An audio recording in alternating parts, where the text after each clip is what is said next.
আজকে রমজান মাসের 12তম রোজা। আর রোজা যেহেতু যত একটা একটা করে কমতেছে, আমাদের কাজের চাপ তত বাড়তেছে।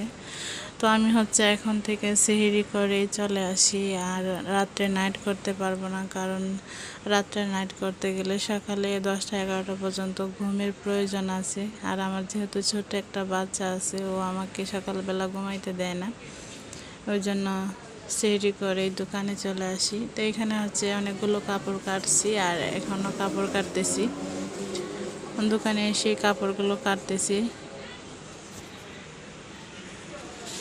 তো আসসালামু আলাইকুম এভরিওয়ান, সবাই কেমন আছেন? আশা করি সবাই ভালো আছেন। আমি আলহামদুলিল্লাহ ভালো আছি।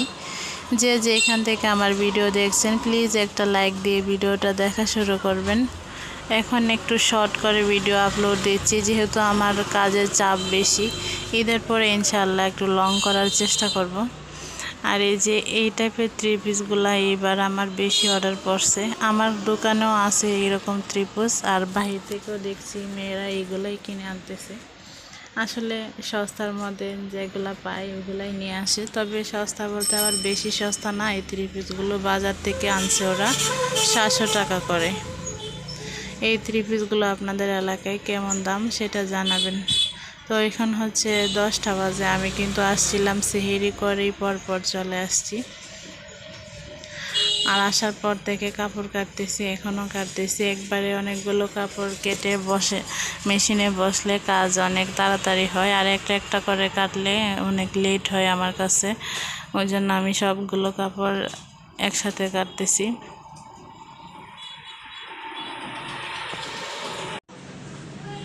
আর এখন আমি বসে গেছি মেশিনে। এখন মোটামুটি 11টা বাজে, আমার সবগুলো কাটা শেষ।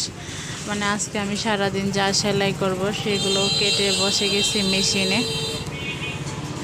আসলে রোজা, রমজানের মাস, রোজা রেখে সারাদিন কাজ আমি ভালোই করতে পারি, কিন্তু ইফতারি করার পর আর কাজ আগাইতে পারি না। কারণ দিনের বেলা আমার ক্লান্ত লাগে না, ইফতার করার পর অনেক ক্লান্ত লাগে। ওই জন্য ইফতারের পর কাজ বেশি একটা করতে পারি না।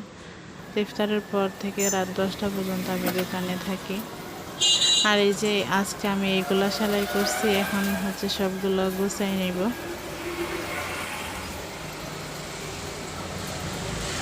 আপনারা যারা কাজ করেন সেলাই কাজ, তারা একটু জানাবেন আসলে আপনারা কয়টা কাপড়, কয়টা থ্রি পিস দিনে উঠাইতে পারেন।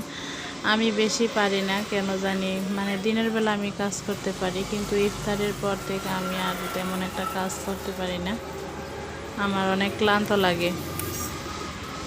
আর আমি ক্যামেরার সামনে, মোবাইলের সামনে একটা টাকা এনে রেখে দিয়েছিলাম, এটা সরাইতে মনে নাই। এখন